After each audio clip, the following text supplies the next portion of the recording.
They called him just Amos, not Mr. Caldwell, not Sir, just Amos, a name flung with the careless dismissal reserved for those deemed beneath notice, as if his presence was no more than a shadow cast by the academy's gleaming facade.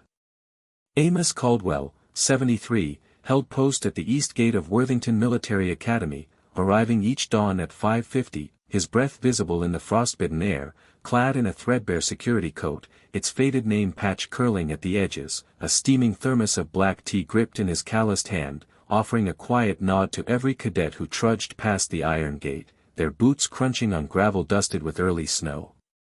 Most ignored him, their eyes fixed on glowing screens or caught in the rhythm of their own banter, their scarves tucked tight against the autumn chill. To them, he was a wraith, old, with joints that creaked like weathered hinges, clutching a battered clipboard, a relic out of place amid the academy's drones humming overhead and rifles polished to a mirror sheen. Cadets snickered behind his back, their voices sharp as the wind slicing through the pines. Some didn't bother whispering, their jests carried on the breeze like leaves skittering across the quad. Captain Reese, a decorated officer whose voice boomed like a mortar, once leaned over a steaming mug in the mess hall, smirking, "Bet Amos thinks smoke signals still win wars." Laughter erupted, mugs clinking, but Amos stayed silent, his face a mask, his eyes tracing the distant ridge where dawn broke in slivers of gold. Unknown to them, he'd once led covert teams through hostile lands under starless skies, navigating jungles where compasses spun uselessly, his medals tucked in a rusted tin beneath his cot, his quiet not weakness but wisdom biding its time, honed by decades of unseen battles. At lunch, he sat alone on a splintered bench under a bare oak, same meal daily, black tea, a turkey sandwich on rye, a single pear, its skin speckled like aged parchment, his pocket journal always near, its leather cover worn smooth, pages filled with meticulous notes on gate logs, cloud patterns, cadet routines, and faint tire tracks in the mud, observations no one suspected he kept. He spoke sparingly, his words measured like rounds in a clip, but saw everything, the flicker of a dying bulb, the hesitation in a cadet's stride, the shadow that lingered too long by the fence. Cadet Lila Torres was among the few who noticed, saluting him on her first day, her posture crisp despite the biting cold, her dark braid tucked under her cap. He returned it with military precision, no pause. "My mom said judge a person by their actions," she told him, her breath fogging the air. "Wise woman," Amos replied, his voice low, like embers settling in a dying fire. She watched his deliberate movements, never rushed, always exact, scanning the tree line while others scrolled feeds, checking the gate's bolts twice before signing out, his fingers steady despite the years etched into his knuckles. Others mocked him as a dinosaur, but Lila saw vigilance, a man not trapped in time but anchored by it, poised for a threat others couldn't sense, his calm a coiled spring. By mid-September, the jibes grew bold, carried on the crisp autumn wind that rattled the academy's flagpoles. "Does Amos know what a cyber attack looks like?"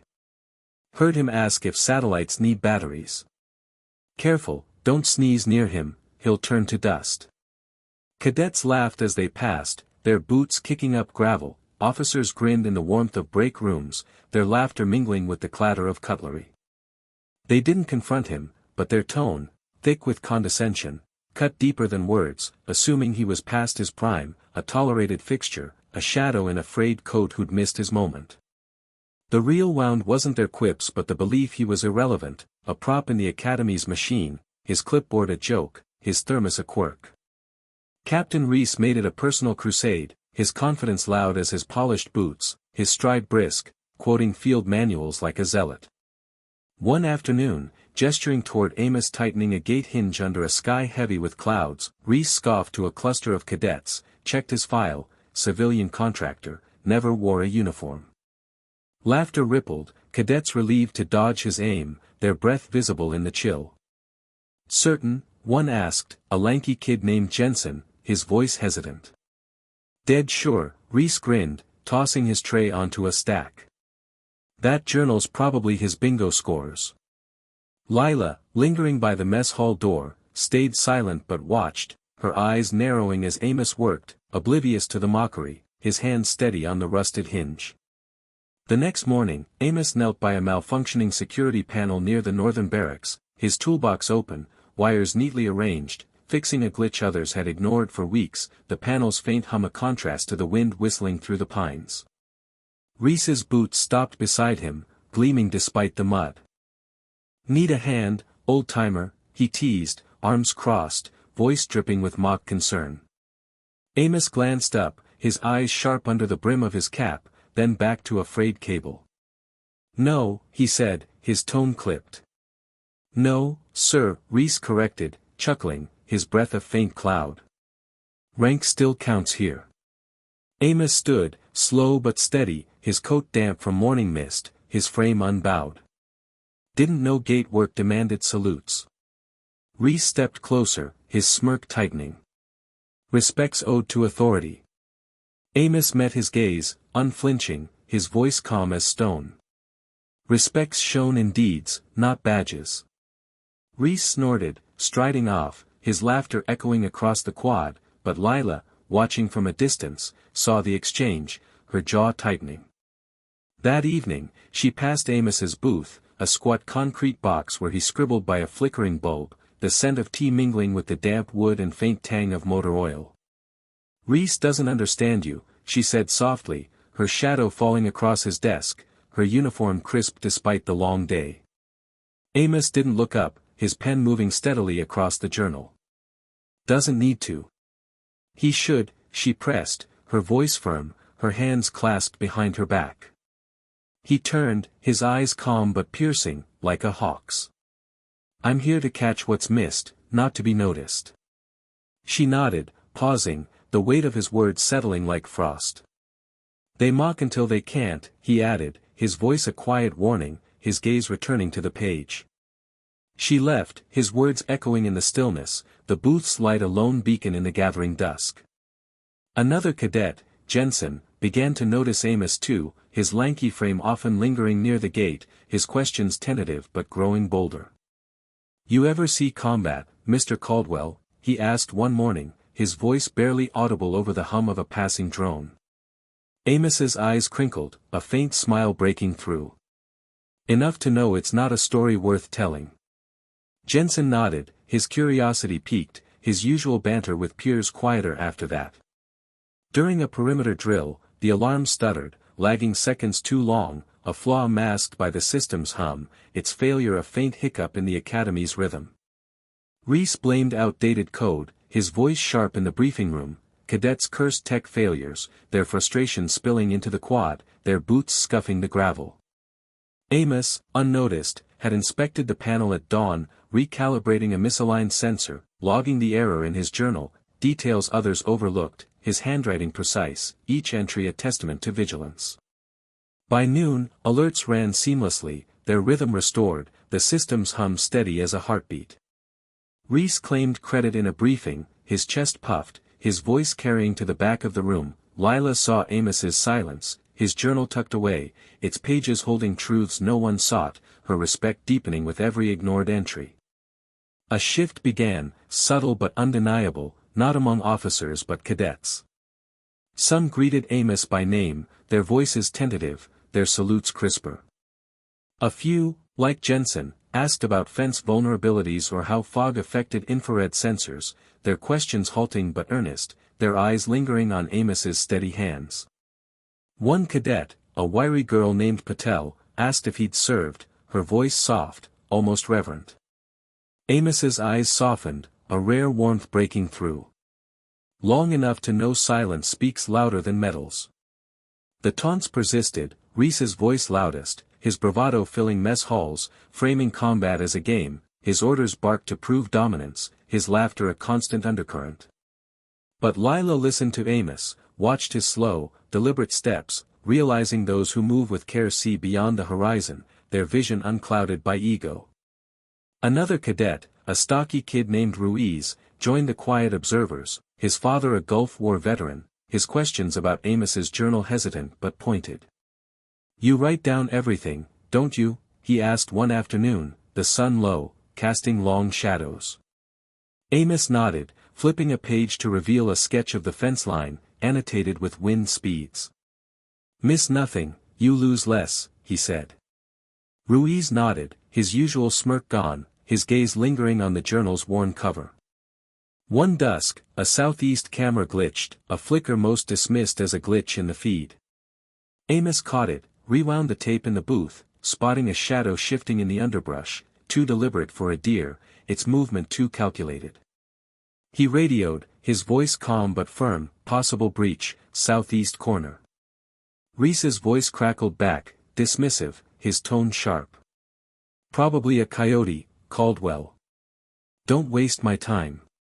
Amos didn't argue, just walked the fence with a flashlight, its beam slicing through twilight fog, revealing tracks, civilian sneakers, fresh, paired, purposeful, pressed deep into the mud. He left a note for Colonel Harper, slipped under her office door at dawn, fence exposed, sensors failing.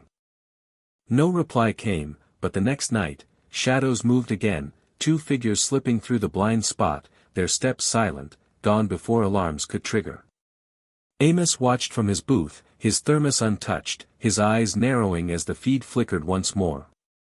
A week later, at 2:23 a.m., a blackout struck, cameras dead, gates frozen, 13 minutes of silence that felt like hours.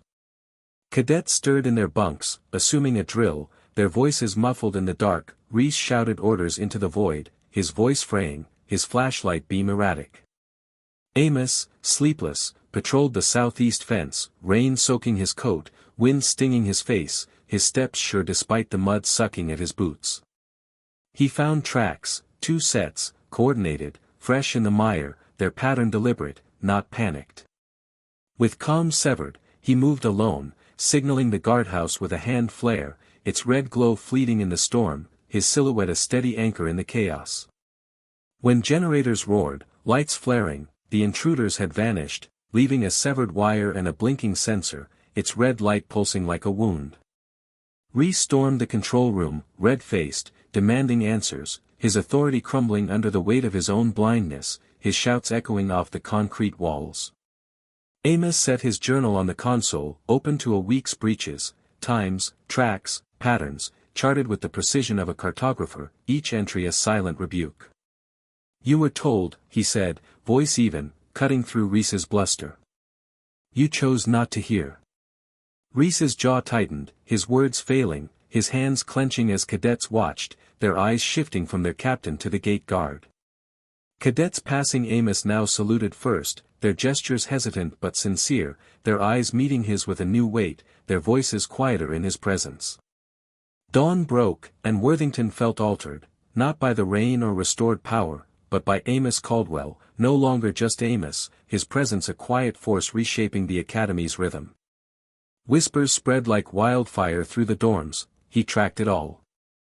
A scanned journal page circulated, a detailed map of breaches timed to seconds, shared like contraband, its ink a testament to foresight no one had valued. Cadets murmured commander, their voices low, awed, their laughter replaced by questions. Jensen, once a joker, now lingered at the gate, asking Amos about patrol patterns, his notebook mirroring Amos's, its pages filling with hesitant sketches. Patel, the wiry cadet, began walking the fence at dawn, her steps slow, her eyes scanning the brush, mimicking Amos's rhythm, her rifle slung low. Ruiz, his father's stories of service echoing in his mind, asked to see the journal again, his fingers tracing the wind speed notes, his respect no longer silent. Colonel Harper arrived by noon, a black sedan pulling up without fanfare, a file under her arm, her face carved from granite. She entered the control room where Reese pored over logs, scrambling for excuses, his uniform crisp but his confidence frayed. Harper spoke, her voice a blade. "You ignored repeated warnings." Reese stiffened, his voice tight. "No verified threat, ma'am." "You had Amos Caldwell," she said, opening the file to reveal a photo, young Amos, steely-eyed, in combat gear beside her in Iraq, his posture unmistakable, his jaw set. "Why was he my commander in 2 conflicts?" Reese paled, his breath catching, his hands falling limp. "He wrote the security protocols you skimmed," Harper continued, her tone unrelenting. "This academy stands because a man you mocked did your job." She shut the file with a snap. "You're relieved of oversight, now." Outside, Amos stood at the gate, nodding as cadets passed, their nods now heavy with respect, some lingering to watch him, as if seeing him for the first time, their salutes no longer perfunctory but earned. Cadet Lila approached, her salute sharp, her eyes bright under her cap. "Sir, they say you shaped our training manuals." Amos shrugged, a flicker of a smile breaking through, faint as dawn light. "Someone had to write them." She grinned, her voice steady. "Time we studied them right." No ceremony followed, just a briefing in the main hall, every seat filled, cadets silent, officers rigid against the back wall, their usual murmurs absent. Colonel Harper stepped forward, no props, no slides, just a name. "Amos Caldwell," she began, her voice carrying to the rafters, "known to you as just Amos, a man you dismissed. You ridiculed experience, ignored patterns, and nearly paid for it." The room held its breath, the air thick with the weight of her words. He stopped a breach with no rank, no tech, just judgment honed over decades, judgment your egos silenced. Amos entered, same frayed coat, same steady steps, his presence filling the silence like a tide. "I guarded my post," he said, voice clear, unadorned, each word landing like a stone. "Leadership isn't noise or medals, it's watching when no one else does. If you want to learn that, I'm at the gate." His words hung in the air, simple but seismic, the cadets' eyes fixed on him, their hands still, their breaths shallow. A sign rose days later, bolted to the gate's iron frame, "Caldwell Post, Steadfast Duty." Amos didn't remark, just nodded as he passed, a rare smile breaking through, faint as a crack in stone, his thermos steaming in the morning chill. The academy's rhythm shifted, not just in salutes but in the way cadets moved, slower, more deliberate, their eyes scanning the perimeter, their voices quieter in the mess hall. Jensen began carrying a journal, his sketches of fence lines clumsy but earnest. Patel taught younger cadets to check sensors, her voice steady, her lessons echoing Amos's. Ruiz, now a squad leader, enforced morning patrols, his father's stories no longer just tales but a blueprint, his respect for Amos a quiet fire. Reese, sidelined, avoided the gate, his laughter absent, his authority diminished, his desk reassigned to logistics. Lila, now a mentor to new recruits, kept Amos's journal in her locker, its pages a guide, its weight a reminder. One morning, Amos was gone, no farewell, no notice, his absence a void felt across the quad. A note remained, folded on the guardhouse desk, its ink stark against the paper, the watch passes forward. Lila stood at his post, her posture mirroring his, her journal open to a new page, its first line his, "Respect grows in quiet deeds." New cadets heard of the guard who outwitted intruders, humbled leaders with a pen, their stories told not in lectures but in dawn walks along the fence, silent, watchful, just as Amos had been. Lieutenant Torres, once Cadet Lila, kept the journal behind glass in the guardhouse, not as a relic but a beacon, its pages teaching that leadership listens, waits, acts, silently, steadily, always. On a spring day, a gray SUV paused at the gate, its engine idling softly. An old man in a worn coat stepped out, his face half hidden by a scarf, leaving a canvas-wrapped box at the post, a folded uniform, creased but pristine, a note in familiar script, "For the next watch, make it matter." No address, no name, just a legacy etched in silence, its impact rippling through the academy like a stone in still water. Amos Caldwell never demanded respect, never raised his voice, never said, "I was someone." He didn't need to. Every choice, standing in rain, ignoring taunts, warning the deaf, spoke 5 words he never voiced: be steady, act when needed. Worthington echoes them still, in every pause before a call, every salute given first, every cadet who learns silence carries more than any shout. The journal remains, its pages worn but intact, a testament to a man who needed no spotlight, only a gate to guard, a truth to uphold. Cadets now walk the perimeter at dawn, their steps deliberate, their eyes sharp, their silence not empty but full, a tribute to the guard who saw what others missed, who taught without teaching, who led without leading.